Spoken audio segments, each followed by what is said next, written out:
Hello everyone, मैं अरविंद कुमार आपके अपने यूट्यूब चैनल साक्ष्य एजुकेशन 4149 में हार्दिक स्वागत है, अभिनंदन करता हूं। जैसा कि मैं कल आपको साइंस में चैप्टर जो आपका जैव प्रक्रम है, इस टॉपिक में आपको पढ़ा चुका हूं। सर्कुलेटरी सिस्टम हो गया है, ठीक है, जिसमें मैंने आपको सिरा, धमनी, हार्ट के विषय में पढ़ाया था, है ना। आज आपको अगला आपका और लास्ट टॉपिक होगा इसका जैव प्रक्रम का लास्ट टॉपिक होगा उत्सर्जन। क्या होगा? उत्सर्जन।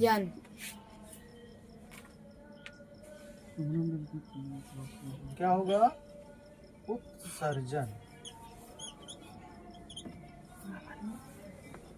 एक्सक्रिएशन, इंग्लिश में बोलते हैं एक्सक्रिएशन। उत्सर्जन क्या होता है कि हमारे शरीर में जो अपशिष्ट पदार्थ होते हैं, अपशिष्ट मतलब जिनका हमारे शरीर उपयोग में नहीं लेता है, यानी जिसका हमारे शरीर के लिए कोई उपयोग नहीं होता है, वो क्या होते हैं? अपशिष्ट पदार्थ। उन्हें क्या कहते हैं? अपशिष्ट पदार्थ। और उनको हम क्या करते हैं? शरीर से बाहर निकाल देते हैं, है ना। यानी शरीर से अपशिष्ट पदार्थ को बाहर निकालने की क्रिया को क्या कहते हैं? उत्सर्जन कहते हैं। क्या कहते हैं? उत्सर्जन कहते हैं। और अपशिष्ट पदार्थ कई प्रकार के होते हैं, और इन अपशिष्ट पदार्थों का हमारे शरीर से यानी वेस्ट मटेरियल को बाहर निकालना आवश्यक होता है, नहीं तो हमारे शरीर के लिए क्या होते हैं? अगर नहीं निकाल पाएंगे या नहीं निकाल पाते हैं तो हमारे शरीर के लिए एक विषाक्त पदार्थ बन जाते हैं, जहरीले विषैले हो जाते हैं, जिससे हमारे शरीर के इंटरनल ऑर्गन को क्या नुकसान करते हैं, ठीक है। तो उत्सर्जन, है ना।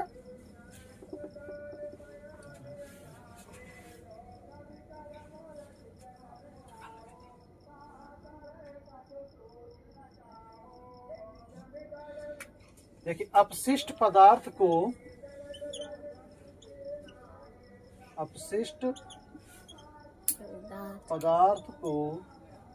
शरीर से बाहर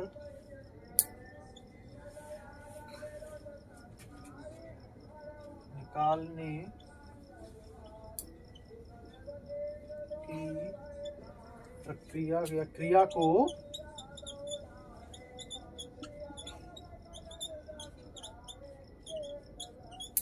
उत्सर्जन कहते हैं। यानी कि हमारे अपशिष्ट पदार्थ को शरीर से क्या कहते हैं? बाहर निकालने की क्रिया को क्या कहते हैं? उत्सर्जन कहते हैं, ठीक है। जैसे आपका होता है, जैसे मान लीजिए रक्त ही मैं आपको पढ़ाया था ना कि रक्त में क्या क्या होता है। जैसे आपका ये रक्त है,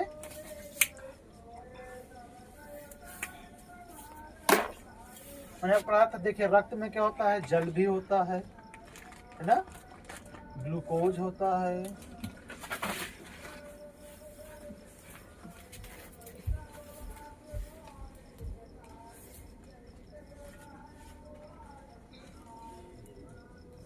अमीनो अम्ल, लवण, यूरिया, पोटेशियम आयन, अमोनिया,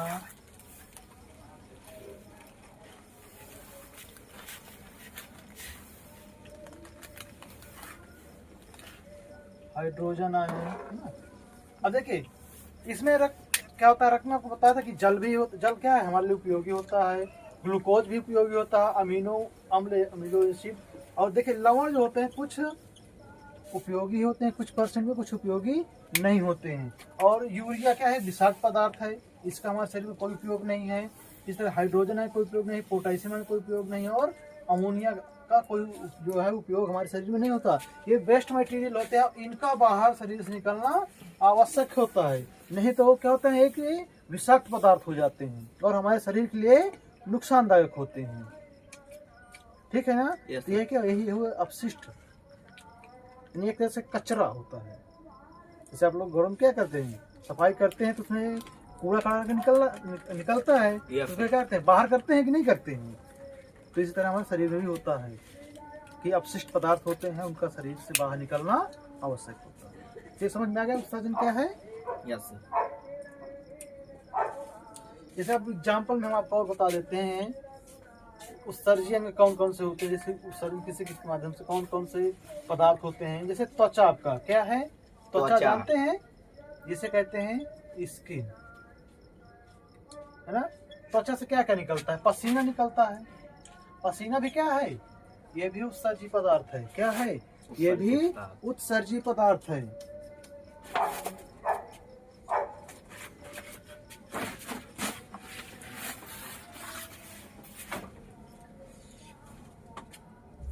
नमक, नमक का मतलब जब तुम देखते हो ना पसीना कैसा होता है, जब गर्मी में पसीना निकलता है और जब सूख जाता है तो क्या होता है, हल्का से अगर उसको टेस्ट करेंगे तो नमकीन जैसे लगेगा ना, तो नमक ही होता है। कभी टेस्ट किया कि नहीं? ना किया सर, लेकिन जब हम लोग कपड़े पहने रहते हैं तो उसमें चूना जैसे फूट आता है। और सीबम, क्या चीज? सीबम। सीबम क्या होता है? ये तैलीय ग्रंथियां होती हैं। जैसे आप देखते हो कि नाक में कभी देखते हैं गर्मियों में जो पसीना निकलता है तो नाक से तेल सुबह उठे तो ये क्या होता है, चिकना होता है, तेल लगता है, तेल लगा हुआ है, तो वही सीबम होता है। आ रहा है समझ में? क्या होता है वो? सीबम होता है। तो ये क्या है? ये अपशिष्ट पदार्थ हैं। किसके माध्यम से निकलते हैं? ये त्वचा के माध्यम से निकलते हैं, स्किन के माध्यम से। आए समझ में? फिर है आपका, और आज हमारे यहाँ कोई दिक्कत हो गई है ना? फेफड़ा। लंग्स। देखिए CO2, ये CO2 मतलब समझना, कार्बन डाइऑक्साइड। क्या होता है? Carbon dioxide. ये भी क्या है?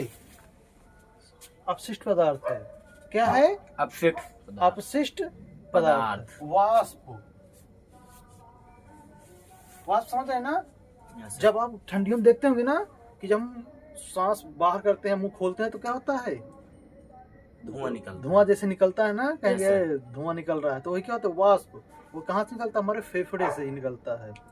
बलगम, बलगम जानते हैं ना? Yes sir. जब खांसी या जुकाम या सर्दी हो जाती है तो क्या है, एक चिपचिपा पदार्थ निकलता है ना नाक से, तो कहाँ कहते हैं कफ जम गया। हाँ, कफ जिसे बोलते हैं, है ना। जैसे आप सर्दी में नाक छिड़कते हैं ना, बाहर करते हैं, यस सर, तो वो निकलता है, बलगम ही होता है। और कहाँ निकलता है? फेफड़े से निकलता है। जब फेफड़ा क्या करते हैं, ऐसे करते हैं तो फेफड़ा क्या होता है, निकालता है बाहर को, प्रेस करता है बाहर की ओर। तो क्या फेफड़ा जो है क्या निकलता है? उस सभी प्रकार का CO2, वाष्प और बलगम। ठीक है। बड़ी आंत,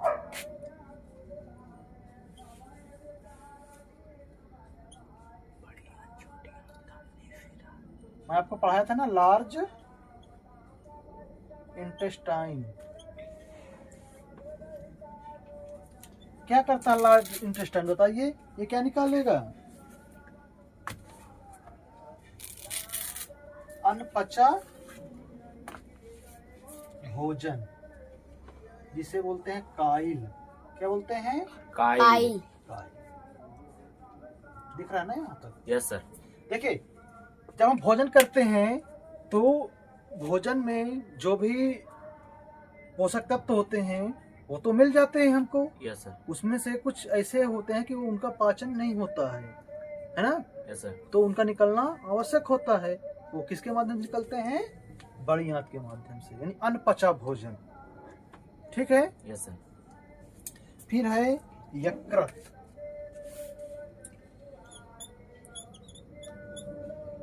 किसे कहते हैं?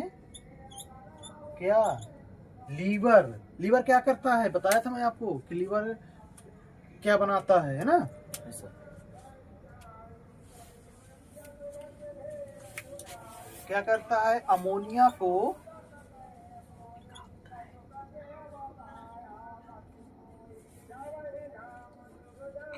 यूरिया में बदलता है, निकालता है ना? Yes sir. यानी हमारे यकृत क्या करता है? अमोनिया को यूरिया में बदल देता है। और यूरिया क्या है, एक विषाक्त पदार्थ है, इसका निकलना आवश्यक होता है। फिर आपका हो गया, इसके बाद 1 2 3 4, लास्ट आपका है वृक्क या किडनी। इसको गुर्दा भी बोलते हैं, इंग्लिश में किडनी बोलते हैं। क्या बोलते हैं इंग्लिश में? किडनी। ये क्या करता है, यूरिया या पेशाब का सर्जन। जो आपके गुर्दा या किडनी होती है वो क्या करती है, यूरिया को बाहर करती है, जो किसके माध्यम से जाता है, पेशाब के माध्यम से बाहर निकलता है। ठीक है, तो ये आपका हो गया कि उत्सर्जन किन किन अंगों के माध्यम से होता है। तो 5 प्रकार हो गए, त्वचा से, फेफड़ा से, बड़ियां से, यकृत से और गुर्दे से, वृक्क से। आया समझ में? इसको आप लोग थोड़ा नोट डाउन कर लीजिए, या शट डाउन हो बताते गया। हैं आपको।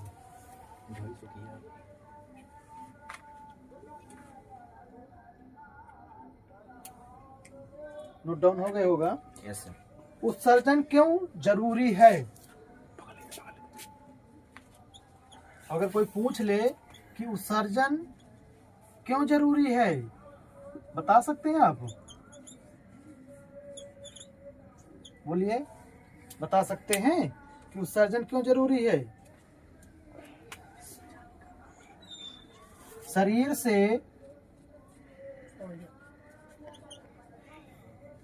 हानिकारक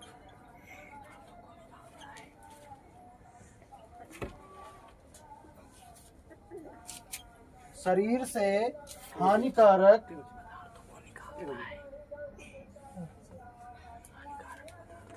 हानिकारक का मतलब होता है नुकसानदायक, जो हमारे लिए क्या हो, नुकसानदायक है।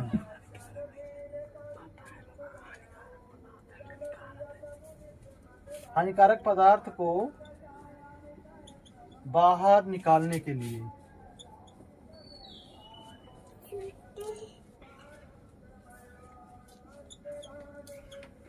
यानी उत्सर्जन क्यों जरूरी है? शरीर से हानिकारक पदार्थ को बाहर निकालने के लिए। ठीक है, यस सर। नोट डाउन करिए, फिर आगे बताते हैं।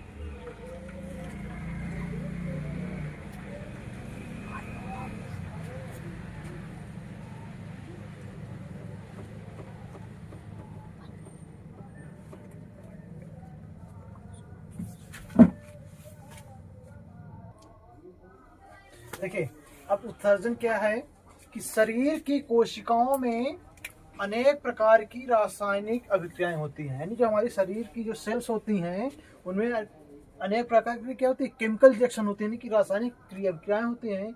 इन रासायनिक अभिक्रियाओं के कुछ उत्पादों जैसे, यानी कि जब रासायनिक अभिक्रिया होती है तो कुछ रासायनिक अभिक्रियाओं के दौरान कुछ उत्पाद बनते हैं, जैसे यूरिया, यूरिक एसिड व अमोनिया का निर्माण होता है। किसका किसका?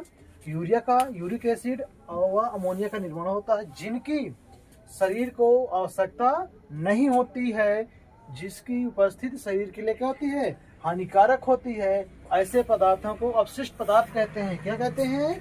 अपशिष्ट पदार्थ कहते हैं। शरीर से इन पदार्थों को बाहर निकालने की प्रक्रिया को उत्सर्जन कहते हैं। यानी कि ये जो शरीर में जो अपशिष्ट पदार्थ बने, इनको बाहर निकालने की प्रक्रिया क्या कहलाती है?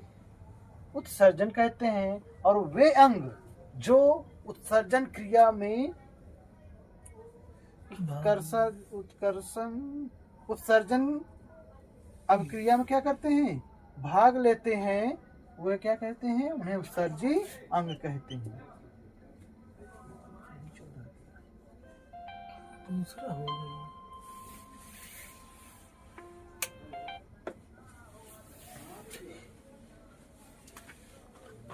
चलिए, इसको यहाँ पे मैं कर लीजिएगा। एक नीचे दबाएगा। ठीक है,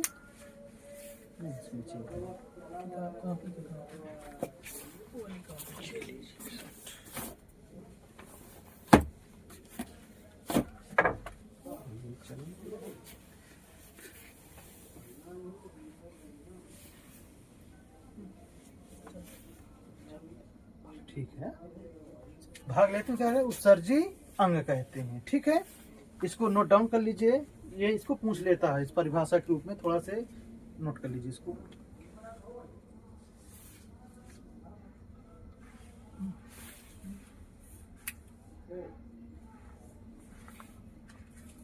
फिर है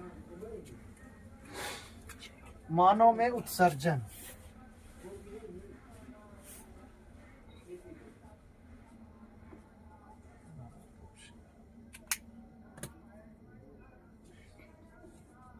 मानव में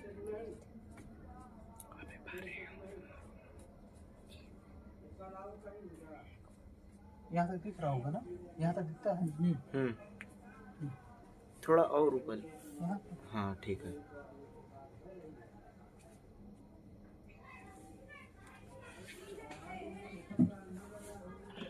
सर्जन तंत्र शरीर के अपशिष्ट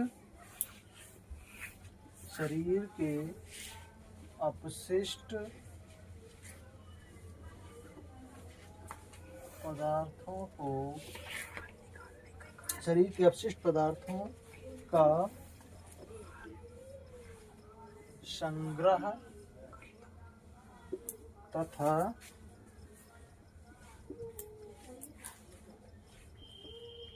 निष्कासन करते हैं। इसको लिख लीजिएगा कि मानव उत्सर्जन का था उत्सर्जन तंत्र शरीर के अपशिष्ट पदार्थों का संग्रह, मतलब इकट्ठा, और फिर उसका निष्कासन की बाहर निकालते हैं। नोट डाउन करिए, फिर आगे बताते हैं।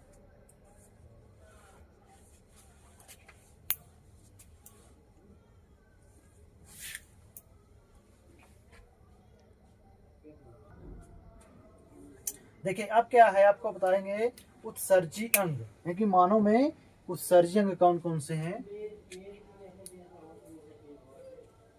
वृक्क यानी जिसे बोलते हैं किडनी, उसी में मूत्रवाहिनियां जिसे कहते हैं यूरेटर, मूत्राशय यानी यूरिनरी ब्लैडर, और मूत्रमार्ग यानी यूरेथ्रा, ये होते हैं मानव के उत्सर्जी अंग होते हैं। क्या होते हैं?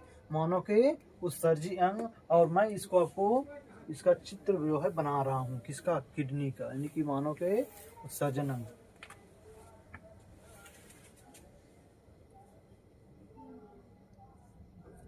आप लोग भी मेरे साथ साथ बनाते चलेंगे।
देखिए ये होती है आपकी जो है किडनी,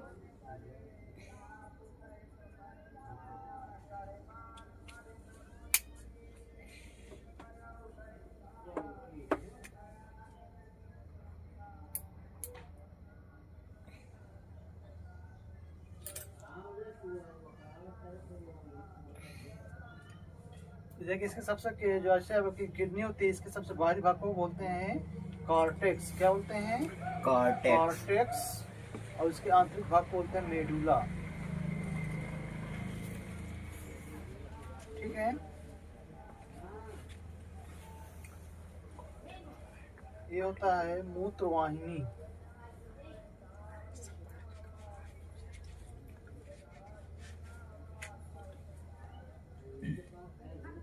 ये मूत्र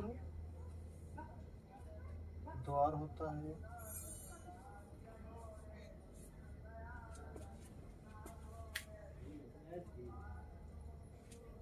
ये मूत्राशय होता है।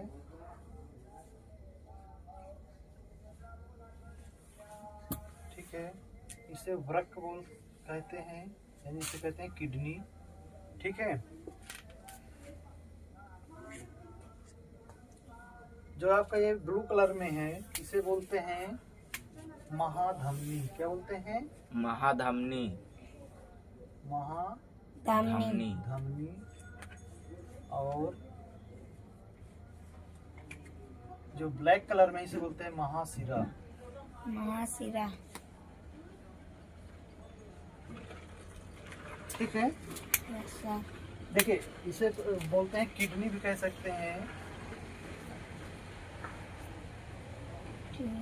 देखिए किडनी क्या होती है, अगर देखेंगे यहाँ पर जो है कितनी होती है? दो, एक जोड़ी होती है। कितनी? एक जोड़ी होती है, यानी दो।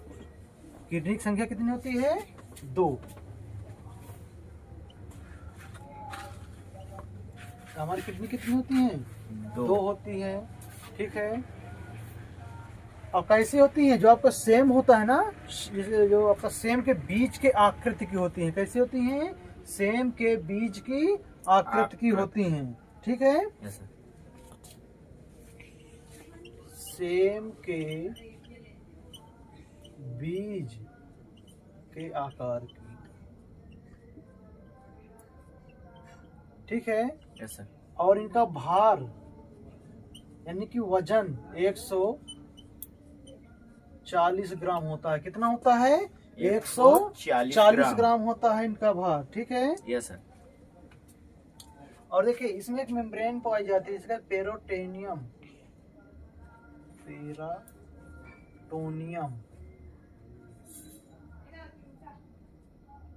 झिल्ली पाई जाती है।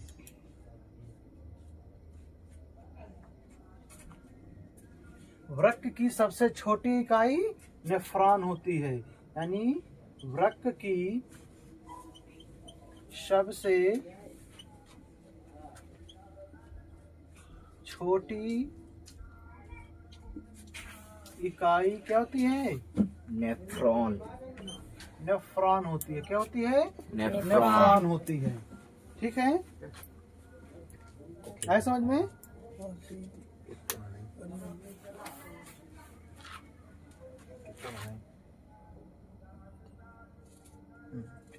इतना समझ में कि जो किडनी होती है, ये जो है कितनी होती है? दो होती है संख्या में। किस आकार की? सेम के बीज के आकार की होती है। और भार इसका कितना होता है? 140 ग्राम इसका भार होता है। और वृक्क की सबसे छोटी इकाई क्या होती है? नेफ्रॉन होती है। क्या होती है?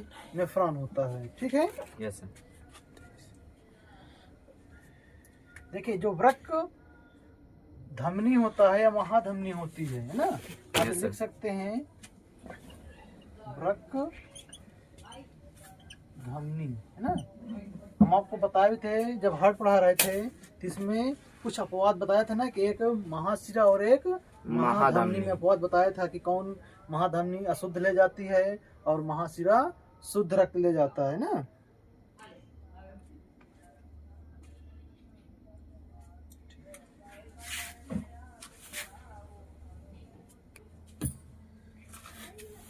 देखिए वृक्क धमनी क्या करती है? अशुद्ध रक्त, मतलब उसमें अमोनिया होती है, यूरिया होती है ना, को वृक्क में ले जाती है। कहाँ पे? किडनी में ले जाता है। कौन? वृक्क धमनी। ठीक है, ये वृक्क धमनी है ना, ये। yes, sir. ठीक है, और वृक्क शिरा यानी ये शुद्ध रक्त ले जाता है। क्या ले जाता है? शुद्ध रक्त ले जाता है। और किडनी में क्या होता है? रक्त को छाना जाता है, यानी रक्त का शुद्धिकरण होता है ना। क्या होता है? शुद्धिकरण। जैसे आप लोग देखते होंगे ना, घर में चाय बनती है तो क्या करते हैं, चाय को ऐसे पी जाते हैं। नहीं छानते क्यों नहीं हैं। पीते ऐसा? क्योंकि उसमें अशुद्धियां होती हैं, तो उसको क्या करते हैं, छन्नी लगी होती है ना, छन्नी से क्या करते हैं, छानते हैं। छानते हैं ना। Yes sir. छानने का नेफ्रॉन काम होता है ना करते इसकी छोटी इकाई। हैं। हाँ, इसकी सबसे छोटी इकाई नेफ्रॉन होती है। नेफ्रॉन को ही अब बताएंगे इसके बाद। इसको थोड़ा आप लोग देख लीजिए, उसका चित्र बना लीजिए, फिर हम इसको यूज करते हैं। चलिए अब आपको बताते हैं वृक्क, फिर मूत्रवाहिनियां, मूत्राशय, मूत्राशय को क्योंकि आपको लिखना भी पड़ेगा, इसलिए आप उसको देख लीजिए। देखिए, वृक्क मानव शरीर में सेम के बीच की आकृति वाले, यानी कि बताया ना कि जबकि वृक्क या किडनी होती है वो कैसे होती है, उनका आकार सेम के बीच की आकृति की होती है। कि दो वृक्क रीढ़ की हड्डी, जो कि रीढ़ की हड्डी के दोनों ओर, यानी यहाँ पर होता है, यहाँ पर ये जगह हमारी किडनी होती है, ठीक है, दोनों ओर पेट के पिछले भाग में होते हैं। वृक्क धमनी अशुद्ध वृक्क में लाती है और वृक्क की लाखों नेफ्रॉन इस रक्त को साफ करती हैं। यानी हमारे किडनी में क्या होते हैं, नेफ्रॉन होते हैं, जो कि मैं अभी इसके बाद इसके बाद आपको नेफ्रॉन पढ़ाऊंगा। इस रक्त को साफ करती है और शुद्ध रक्त वृक्क शिरा द्वारा वापस शरीर को भेज दिया जाता है और व्यर्थ पदार्थ मूत्र वाहिनी के रास्ते मूत्राशय में पहुंच जाता है, ठीक है। Yes sir. फिर मूत्र वाहिनियां ये वृक्क से निकलकर, मैंने आपको वृक्क बताया भी था, है ना, इसे बताया था कि नहीं, ये यस सर। Yes sir. थोड़ा से बता भी देता हूँ, आप लोग का जो डाउट हो क्लियर रहे। ऐसे बताया था मैं आपको, है ना। Yes sir.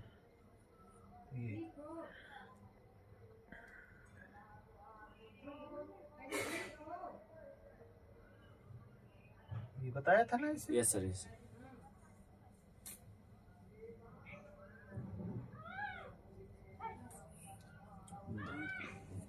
ऐसे बताया था। देखा, ये मूत्र वाहिनियां होती हैं, है ना, ये मूत्र वाहिनी हो गई, ये मूत्राशय होता है, ये मूत्र मार्ग होता है। तो क्या कह रहा है कि ये वृक्क से निकलकर मूत्राशय तक जाती है, इसकी भित्ति क्रमाकुंचन पाया जाता है। जैसे आप लोग देखते होंगे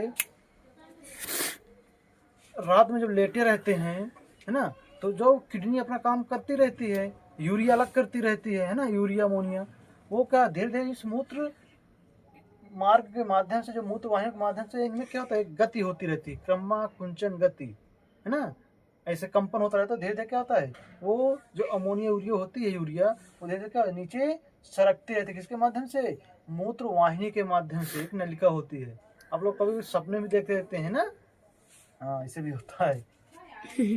फिर है मूत्राशय, यह उदर के पिछले भाग में स्थित होता है। कहाँ पे?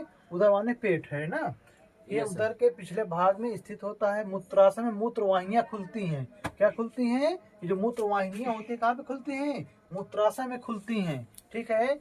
इससे मूत्र को संग्रहित किया, ये क्या करती हैं, जो आपका यूरिन होता है वो कहाँ पे? मूत्राशय में इकट्ठा होता है, ठीक है। Yes sir. फिर है मूत्र मार्ग। मूत्राशय का पश्च भाग संकरा होकर एक पतली नलिका में परिवर्तित होकर, जो ये वाला भाग क्या होता है, एक पतली नलिका हो जाती है। सकरा, इसका मार्ग कैसे हो जाता है? सकरा हो जाता है, इसे मूत्र मार्ग कहते हैं। और फिर यूरिन किसी के माध्यम से बाहर निकाल दिया जाता है। Yes sir. ठीक है, तो ये आपका उत्सर्जन है। अभी इसी का एक अगला इसमें बचा हुआ है नेफ्रॉन, कि हमारा ब्लड क्षमते कैसा है, कैसे हमारा ब्लड यूरिया यानी अपशिष्ट पदार्थ कैसे अलग करता है और फिर कैसे हमारे शरीर में पहुंचता है, उसको मैं नेक्स्ट वीडियो में आपको पढ़ाऊंगा। क्यों इसलिए क्यों पढ़ाऊँ? क्योंकि वीडियो बहुत लंबी हो जाएगी, तो आप लोगों को क्या उबाऊ होने लगता है ना। अगर वीडियो लंबी हो गई तो आप लोग भागने लगते हैं, आपका मन भटकने लगता है, तो इसलिए मैं शॉर्ट वीडियो मतलब ज़्यादा लंबी वीडियो नहीं बना रहा हूँ, ठीक है। तो आज के लिए इतना ही, ठीक है। आप लोग हमारे YouTube चैनल साक्ष्य एजुकेशन 4149 को अधिक से अधिक अपने मित्रों, यारों, दोस्तों तक सब्सक्राइब करें, लाइक करें और बेल आइकन जरूर प्रेस करें, और वीडियो के लास्ट में कमेंट जरूर करें कि हमारी आज की क्लास कैसी लगी। धन्यवाद।